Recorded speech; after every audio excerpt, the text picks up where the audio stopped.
오늘 함께 보실 하나님 말씀은 이사야 63장 1절에서 6절 말씀으로 부흥에 극적으로 개입하시는 하나님이라는 제목으로 허락된 은혜의 말씀을 나누도록 하겠습니다.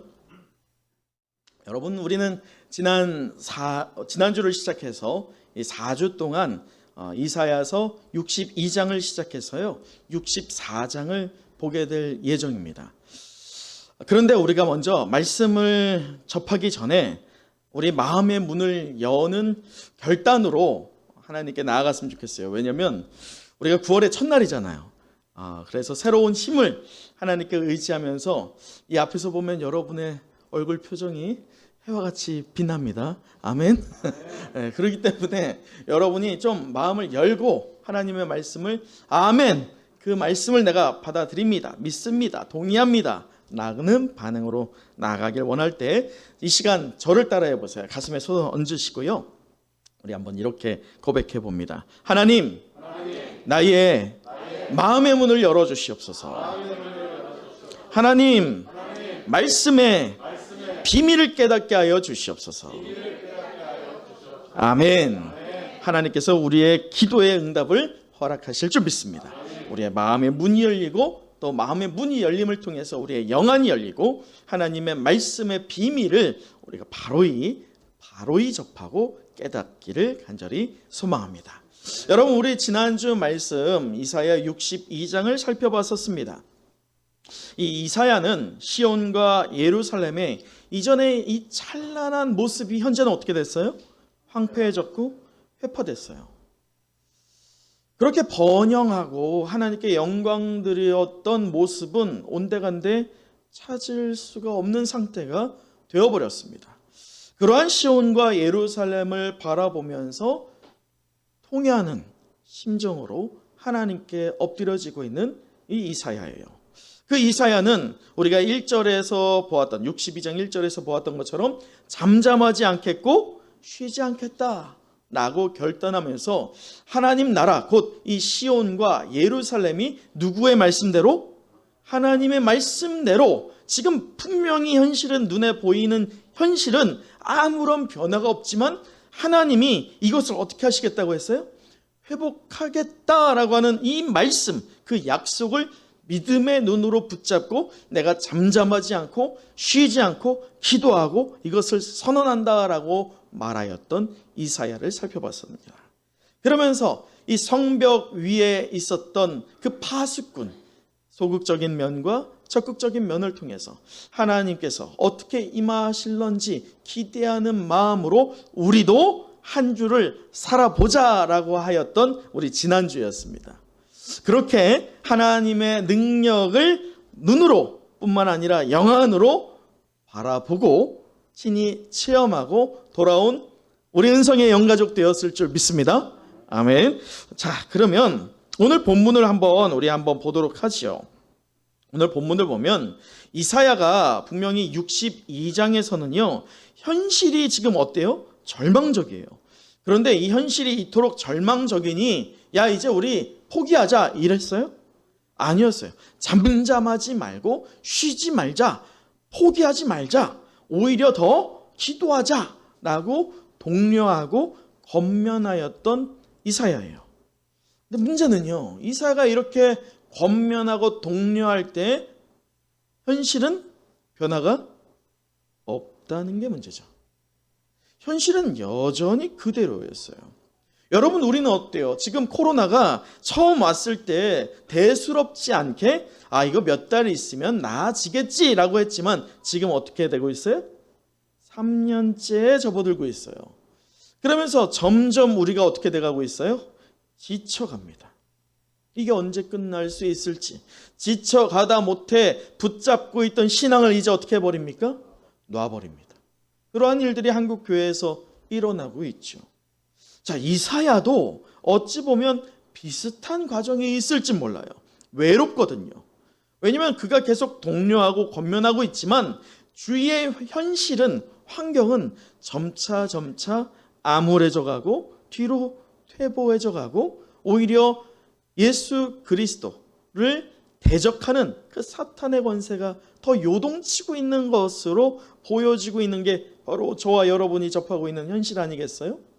자, 그럴 때 오늘 말씀에 아주 기이한 장면을 이사야가 보게 됩니다.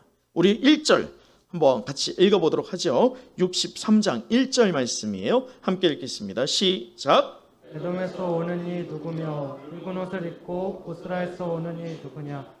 그의 화려한 의복 큰 능력으로 걷는 이가 누구냐? 그는 나이니 공의를 말하는 이요 구원하는 능력을 가진 이니라. 지금 누가 올라오고 있어요?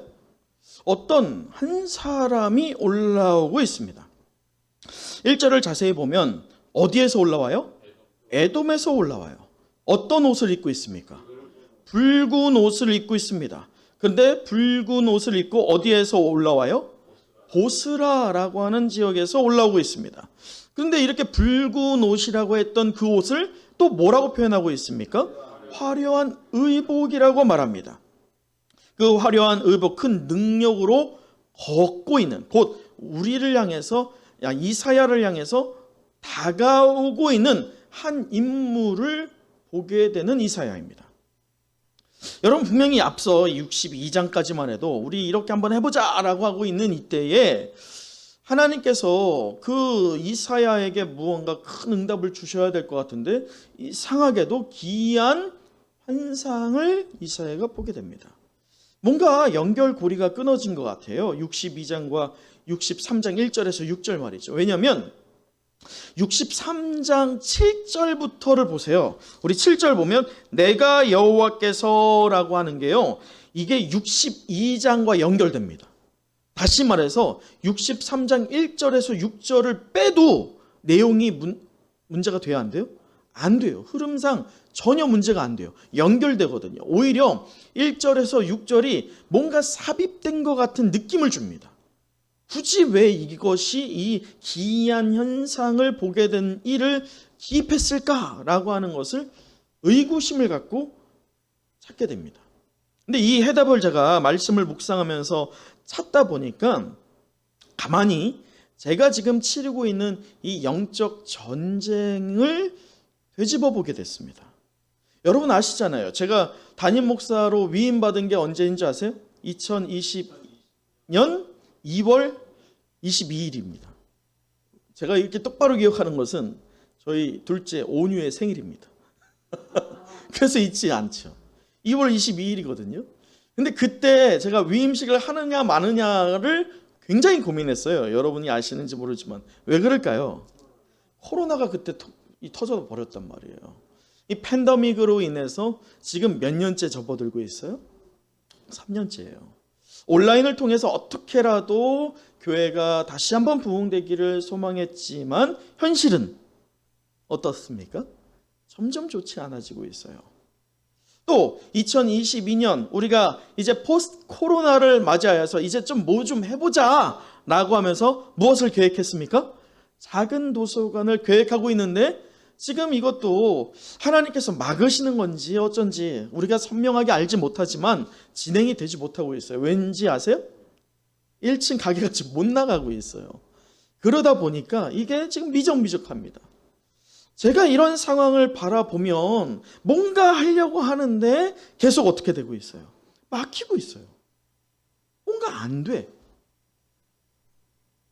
제가 아내한테 하소연할 때가 있어요. 야, 되는 게 하나도 없다. 때론 이런 말을 합니다. 왜요? 저도 사람인지라 지쳐가요. 이사야처럼 뭔가 혼자 하는 것 같은데 외롭고 그리고 진행이 안 되다 보니까 변화가 없다 보니까 지쳐갑니다. 그러한 저가 그냥 지쳐간다라고 한다면 끝은 정해져 있어요. 뭘까요? 교회를 문 닫든지 제가 떠나든지 둘 중에 하나겠죠. 그런데 그러한 저를 하나님께서요 새벽 기도 시간마다 어루만져 주십니다.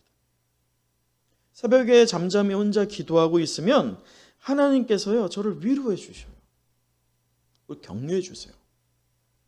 지금 눈에 보이지 않지만 분명히 하나님이 내가 일할 것이다 라고 하는 분명한 메시지로 저에게 힘을 북돋아 주십니다. 그래서 매 아침마다 제가 그것을 경험해요. 그러다 보면 지치고 좌절감으로 위축되어져 갔던 저였지만 새벽마다 하나님과 만남을 통해서 제가 어떻게 돼요? 다시 새 힘을 얻게 돼요. 그게 매일 반복됩니다. 힘들다가도 다시 힘을 얻고 힘들다가도 힘을 얻고. 근데 어느덧 뒤를 돌아보면 제가 그 자리에 계속 있어요? 아니에요. 여러분은 어떤지 모르지만 저의 영성은요, 이 3년의 기간 동안 굉장히 깊어지고 있어요. 그 어느 때보다도 하나님과 깊은 교감을 나누면서 하나님의 위로하심과 격려와 하나님이 힘주심을 정말 깊게 체험하고 있습니다. 그래서 여러분 눈에는 어떤지 모르지만 제게는 정말 은혜의 때입니다. 여러분, 제가 이렇게 저의 이 치열한 영적 전쟁의 상황을 되짚어 보면서 이사야에게 적용해 봤는데, 어디 이 영적 전쟁을 치르면서 좌절감에 빠지고 그리고 낙담하는 게 저 혼자이겠어요? 오늘 이사야뿐만 아니라 아마도 여러분도 동일할 것입니다. 교회를 위해서 기도하고 또 나의 신앙과 우리의 가정이 하나님께 온전히 쓰임받기를 간절히 간구함에도 불구하고 현실은 변화되지 않고 있어요. 오히려 더 뒤로 퇴보하는 것 같습니다.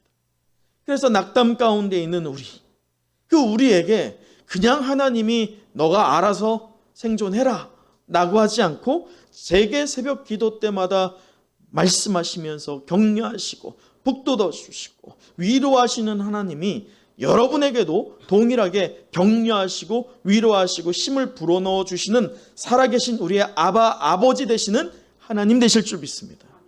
그 하나님께서 저뿐만 아니라 여러분에게도 또 믿음의 성도라고 한다면 오늘 이사야를 포함하여서 모든 자들에게 그 낙담 가운데 있고 지쳐가는 자들, 우리는 유한한 존재잖아요. 우리가 항상 힘을 낼 수 없단 말이에요. 때로는 지치고 넘어질 때가 있습니다. 고나여 엎드려질 때가 있습니다. 그럴 때 누가 나서는 거예요? 하나님이 나서는 거예요. 오늘 바로 이사야가 그런 상황이에요.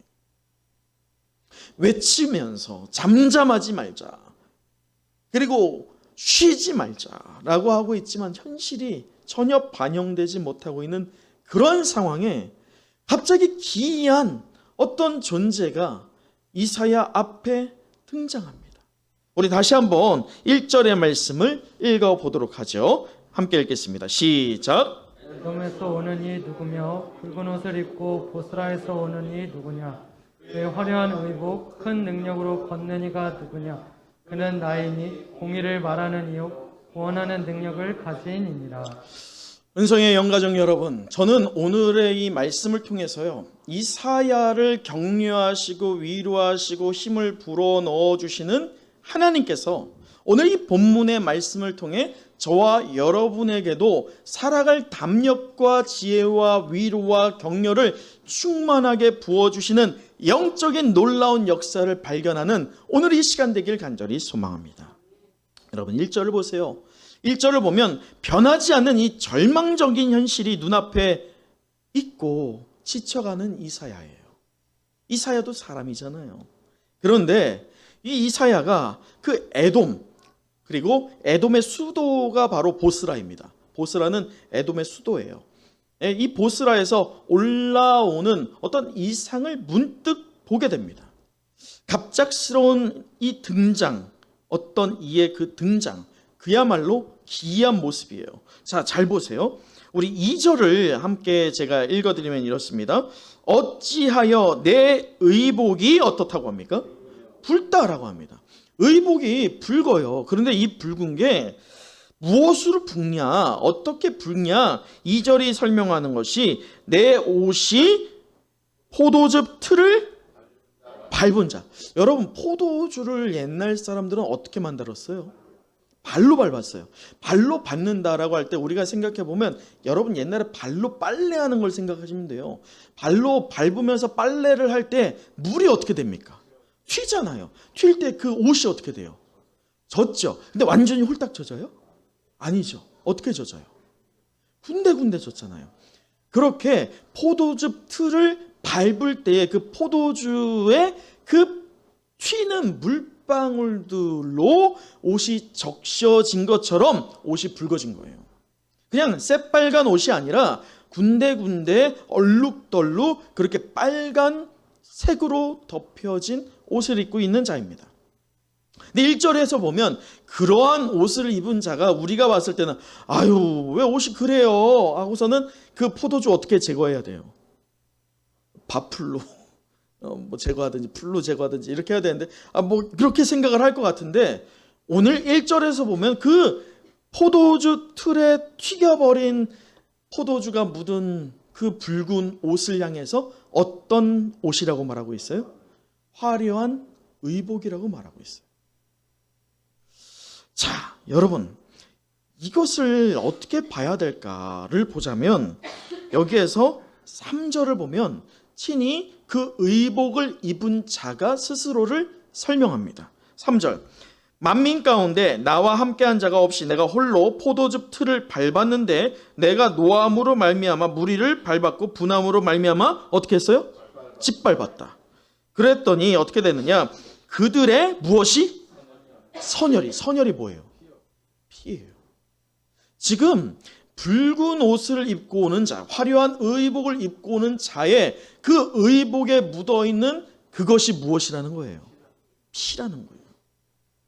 근데 그 나타나고 있는 기이한 현상으로 나타나고 있는 그의 피냐? 아니에요.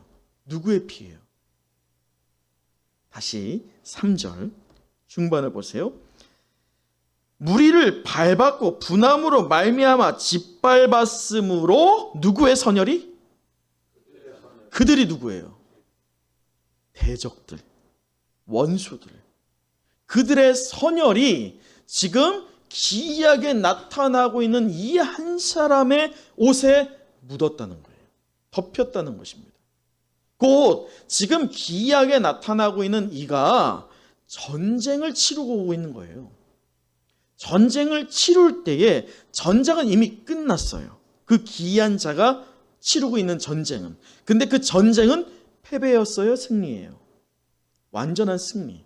짓밟고 밟음으로 이김으로 그 대적들의 피가 낭자하여서 그 옷에 튄 것을 그대로 입고 당당하게 이사야에게 등장하고 있는 자입니다. 근데 그 당당하게 등장하고 있는 그 모습, 그 옷을 향하여서 이사야가 무엇이라고 표현해요? 화려한 의복이다라고 표현하고 있어요. 처음에 이사야는 그것이 무엇인지 몰랐을 것입니다. 그러나 이내 분명히 깨달았어요. 왜냐? 우리는 62장에서 성벽 위에 파수꾼을 세우라 라고 하는 이사야의 전언을 들었습니다. 성벽 위에 파수꾼의 소극적인 면이 무엇이라고 했습니까? 대적이 오고 있는지 면밀하게 관찰하면서 저 적군의 동태를 살피고 깨어 있는 것, 그것이 성벽 위에 파수꾼의 소극적인 면이라고 했어요. 그러나 그것으로 끝나면 안 된다고 하였습니다. 적극적인 면이 있다고 하였어요. 그 적극적인 면을 우리도 취해야 된다고 했습니다. 그것이 무엇이었어요? 앞에 분명히 쳐들어오고 있는 적군이 있어요. 눈앞에 보여지는 현실에는 이 적군이 너무나도 크다 보니까 좌절로 우리에게 여겨질 수 있지만 그 현실 앞에 있는 바로 요 현상만을 보는 것이 아니라 그 적극적인 면으로 무엇을 봅니까? 이 적군의 뒤에서 나타날 일을 보는 것, 그것이 바로 파수꾼의 적극적인 면이라고 했습니다. 오늘 그렇게 말하였던 이사야가 지금 기이한 현상으로 처음에 누구인지를 알지 못하였다가 이제 깨닫게 되는데 그분이 누구이십니까? 그분이 뭐야? 바로 예수 그리스도이십니다. 하나님 되세요. 하나님께서 지쳐있고 위로가 필요한 이사야에게 지금 갑작스러운 등장을 하십니다. 말씀으로 해도 되는데도 불구하고 이사야의 눈에 보여주십니다. 여러분 이것을 보면 우리가 이전에 살펴봤던 모세를 볼 수 있어요. 모세가 굳이 하나님의 얼굴을 봐야 합니까? 모세의 영성을 지니고 있다면? 그런데 왜 모세가 하나님께 그 마지막으로 간구하였던 세 번째 기도 제목이 뭡니까? 하나님의 영광을 내게 보여주십시오. 이전에 지나갔던 그런 영광들 말고 내가 실제적으로 하나님의 얼굴을 볼 수 있는 하나님의 영광을 내게 보여달라고 왜 모세가 구했겠어요? 지금 이사야와 똑같은 거예요. 그럼 외롭거든요. 지쳐 있어요. 혼자서 이 이스라엘을 끌고 가기에 너무 힘든 거예요. 분명히 하나님이 살아 역사하시는 걸 알지만 그럼에도 흔들리지 않기 위해서, 위로를 받고 싶어서, 격려를 받고 싶어서, 하나님이 부어주시는 힘을, 그 능력을 경험하고 싶어서 하나님께 부탁했던 게 하나님의 영광을 내게 직접적으로 보여달라고 했던 모세였어요. 하나님께서는 이사야도 동일한 눈으로 바라보고 계신 거예요. 그래서 이사야가 그렇게 외로이 처절하게 영적 전투를 하고 있을 때에 그들을 앞에 가만히 내버려 두는 것이 아니라 하나님께서 오히려 전쟁을 이기고 나서 그 선열, 곧 사탄 대적의 선열이 낭자한 옷을 입은 채 당당하게 이사야에게 등장하고 계시다는 겁니다. 자, 그런데 여기에서 아주 중요한 게 있어요. 그렇다면 이 선열이 낭자한 화려한 의복을 입은 자가 어디에서 올라오고 있어요? 자, 다시 한번 우리 1절을 읽어보도록 하죠. 1절이에요. 한번 다시 읽어봅니다. 시작. 에돔에서 오는 이 누구며 붉은 옷을 입고 보스라에서 오는 이 누구냐? 그의 화려한 의복 큰 능력으로 걷는 이가 누구냐? 그는 나이니 공의를 말하는 이요 구원하는 능력을 가진 이니라. 여러분, 지금 그 한 의의 사람이 어디에서 올라옵니까?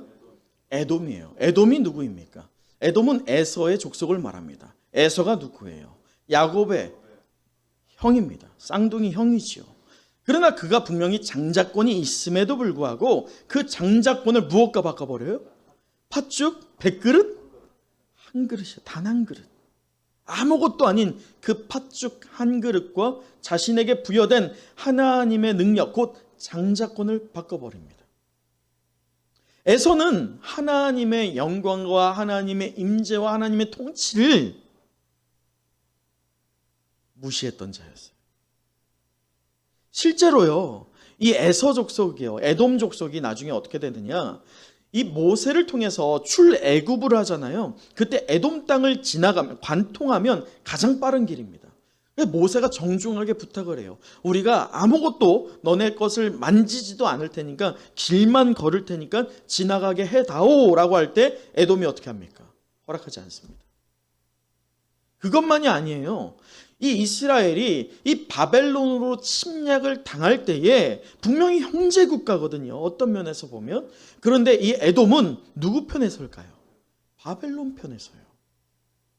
그러면서 무너지고 회파되고 있는 이 시온과 예루살렘을 보면서 손뼉 치면서 즐거워하고 있는 게 누구예요? 에돔이에요. 이 에돔은 예수님의 그 신약 시대에도 연결이 됩니다. 곧 예수 그리스도께서 십자가에 달려 죽으시는 그 과정에서도 너가 하나님의 아들 예수냐? 그렇다면 내려와 보라 라고 하면서 비웃고 조롱하던 그 무리들, 세상에서는 분명히 그들이 통치자였고 힘이 있어 보이지만 그들이 그렇게 조롱하던 그 모습들이 결국은 신약시대의 에돔이었어요. 초대교회는 어떻습니까? 초대교회가 점차 하나님의 영광으로 인하여서 그 범위가 확장되어 나갈 때마다 분명히 핍박이 있었어요. 피 흘림이 있었습니다. 그 피 흘림의 현장마다 에돔의 족속들이 있었어요. 곧 현대의 에돔이죠.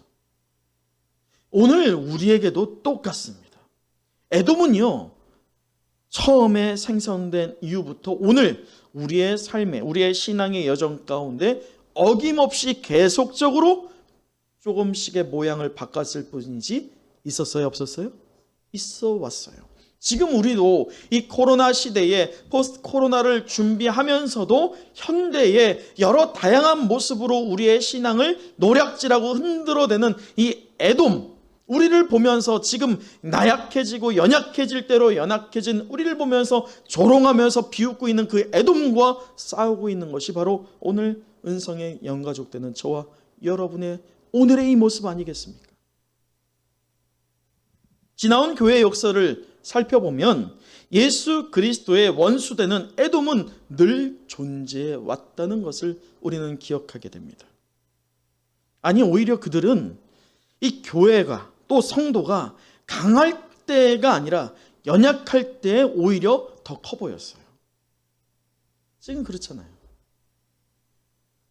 제가 생명의 삶 훈련생들과 얘기하지만 분명히 작년과 올해에 교회를 향한 저 세상의 어떤 반응이 좀 다릅니다. 작년에는 우리가 예배하는 것을 세상은 어떻게 했어요?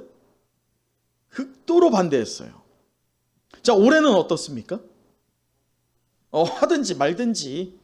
여러분, 이 에돔이라고 따져봤을 때 에돔이 만약에 득세하고 있고 사탄의 우리의 신앙이 무너지기를 고대하고 있다라고 한다면 분명히 올해도 어떻게 해야 돼요? 반대해야죠. 방해해야죠. 왜 안 할까요? 네? 이미 교회는 상대할 가치가 안 되는 거예요. 이미 그냥 내버려 둬도 끝장났기 때문입니다.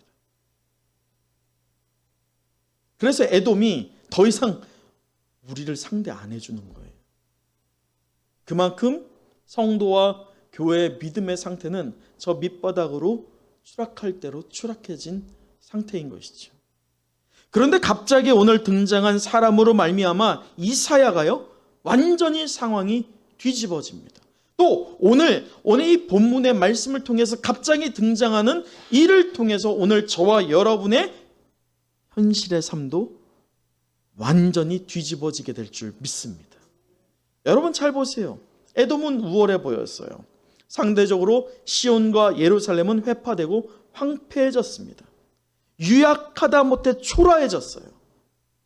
오늘 교회가 똑같지 않습니까? 유약하다 못해 초라한 모습입니다. 조롱하고 있고요. 비웃고 있어요. 그러나 하나님은요, 깨어 계시고 이사야의 믿음의 눈을 열어주고 계십니다. 현실을 초월하여서 육의 눈으로까지도 볼 수 있는 하나님의 영광을 보여주고 계십니다. 현재 지쳐있고 두려워하고 있는 이사야에게 격려하고 위로를 주시기 위해서 친히 하나님께서 나타나신 거예요. 지금 우리는 아무라다 못해 점점 더 나빠지는 상황으로 치닫는 것 같은 현실 가운데 살아가고 있습니다. 어쩌면 여러분이 바라보는 현실은 교회 회복을 위해서 또 나의 신앙과 우리의 가정이 하나님께 온전한 예배를 드리기를 원하는 믿음의 가정 되기를 소망하면서 기도하지만 현실이 녹록지 않을 수 있어요. 그래서 큰 절망감에 빠질 때가 있고 지칠 때가 있습니다. 번민에 빠질 때가 있죠. 그러나 그럴 때 잊지 말길 원합니다. 성벽 위의 파수꾼은요, 그 파수꾼 되는 저와 여러분의 역할은 지금 눈앞에 몰려오고 있는 원수 사탄의 세력을 면밀히 살피는 소극적인 면만이 아니라 그것에서 끝나는 것이 아니라 그 원수 마귀의 뒤에서 사탄의 권세를 온전히 완벽하게 이기시고 그 사탄의 피가 옷에 낭자하여서 화려한 의복으로 우리 앞에 나타나서 우리를 위로하고 격려해 주시는 분이 계시다는 것을 잊지 말기를 간절히 소망합니다. 그것이 바로 우리가 믿음의 눈을 들어 예수 그리스도를 봐야 할 분명한 목적이라는 것입니다. 오늘 교회는 세상의 주인 된 것처럼 활개치고 있는 에돔을 상대하기에 참 힘이 없는 것 같이 보여집니다. 그러나 위기를 기회로 역전시키시는 하나님의 능력이요, 오늘 우리 은성교회 가운데 분명히 임재하고 있다는 것을 여러분 잊지 말길 간절히 소망합니다. 여러분 처음 오신 우리 손님도 우리 교회를 보면서 하나님의 영광이 있는 것 같다고 하는데, 이 영광이 임하는 은성교회에서 예배하는 우리가 하나님의 영광이 어디 있느냐라고 한다면 안 되겠죠. 그러기에 하나님의 영광됨을 우리 함께 바라보면서 기이한 현상으로 우리에게 오시어서 우리를 격려하시고 위로하시는 예수 그리스도를 믿음의 눈으로 바라보는 저와 여러분 되길 간절히 소망합니다. 말씀을 마치겠습니다. 오늘 우리는 이 부흥에 대하여서 거룩한 부담감을 지닌 하나님의 사람으로서 현실을 우리가 어떻게 초월할 수 있을지 그 해답을 찾으면서도 하나님의 위로와 격려를 기대하면서 부흥에 극적으로 개입하시는 하나님이라는 제목으로 말씀의 은혜를 나누었습니다. 우리 마지막으로 6절을 함께 읽어보도록 하죠. 6절입니다. 시작. 내가 노함으로 말미암아 만민을 밟았으며 내가 분함으로 말미암아 그들을 취하게 하고 그들의 선혈이 땅에 쏟아지게 하였느니라. 아멘. 여러분, 부흥이 무엇일까요? 숫자가 많아지는 것, 교회 재정이 넉넉해지는 것, 건물이 번듯하게 크게 쓰는 것, 교회에는 어떤 모임이 많아지는 것, 그것은 부흥이 아니라고 했어요. 오늘 말씀에 국한하여서 생각해 보자면 이 부흥은 교회를 애워싸고 있는 원수 마귀를 흩으시는 하나님께 영광 돌리는 것일 줄 믿습니다. 그것이 우리가 회복해야 할 신앙의 본질이라는 것입니다. 교회의 주인 되시는 하나님을 우리가 우리의 삶으로 드러내면서 하나님이 주시는 용기를 우리가 친히 받아 누리고 그 격려를 통해서 또 한 번 살아갈 힘을 얻는 그것이 바로 부흥이에요. 그 부흥을 간절히 사모할 때 그 부흥이 남에게 역사하는 게 아니라 바로 오늘 여러분에게 역사하기를 간절히 축원합니다. 여러분, 이번 한 주 명절입니다. 추석 한가위 명절의 주간이 이제 시작이 됩니다. 우리가 한가위라고 하면 흩어졌던 가족들이 이제 보여서 우리가 떠들썩하게 잔치를 베푸는 날일 수 있겠죠. 오랜만에 회포를 푸는 날일 수도 있습니다. 근데 그렇게만 마냥 좋지만은 않아요. 왜냐하면 우리가 기도로 준비해야 할 것은 간혹 우리의 가족 중에 누군가가 마치 에돔처럼 지금 연약해질 대로 연약해 버리고 초라해질 대로 초라해진 상태에 있는 저와 여러분, 그리고 오늘의 하나님의 전이 되는 이 교회를 바라보면서 비웃고 조롱할 수 있기 때문이에요. 그럴 때 여러분 어떻게 대응하시겠어요? 교회의 생명력을 하나님께서 정말 주지 않는구나 라고 동의하시겠습니까? 하나님은 과연 계시는가? 라고 하면서 그들과 동조하시겠어요? 버림받은 것 같고 소망이 헛된 것처럼 느껴질지도 모릅니다. 그러나 외로울 때 지쳐 넘어지고 쓰러지는 그 상황 중에서 존귀와 영광으로 간을 쓰시고 대적을 밟아 짓누르고 그 피를 온전히 취하시는 우리 주 예수 그리스도께서 여러분의 손을 붙잡고 계시고 동행하시며 인도하신다는 것을 믿음으로 붙잡기를 간절히 소망합니다. 그리할 때 여러분이 어디에서 누구와 무슨 만남을 하든지 간에 여러분이 있는 그곳이 바로 진리의 터가 될 줄 믿습니다. 여러분이 만나는 그 장소가 모두 다가 하나님을 예배하는 예배의 처소가 될 줄 믿습니다. 하나님의 영광을 드러내는 귀한 자리가 되길 간절히 소망합니다. 그렇게 우리의 한 주를 하나님께 온전히 의탁드리면서 하나님이 부어주시는 격려와 위로를 충만하게 받아 누려서 나 혼자만 독식하는 게 아니라 은혜의 샘이 충만하게 넘쳐 흘러 더 이상 내게 가둘 수 없기 때문에 흘러 넘치는 그 은혜를 이제 어떻게 해야 됩니까? 흘려 보내시기를 소망합니다. 우리의 가족과 일가 친척을 향해서 또 우리의 삶에 맺고 있는 여러 관계 가운데 여러분이 받아 누리고 있는 우리의 진정한 승리자 되시고 우리의 대장 되시는 예수 그리스도로부터 받는 격려와 위로로부터 나오는 은혜의 샘이 터져 나와서 우리의 주위의 사람들에게도 선한 영향력을 미치고 아름다운 열매를 거두는 여러분의 한 주, 또 우리의 추석 연휴가 되길 간절히 소망합니다. 기도하겠습니다.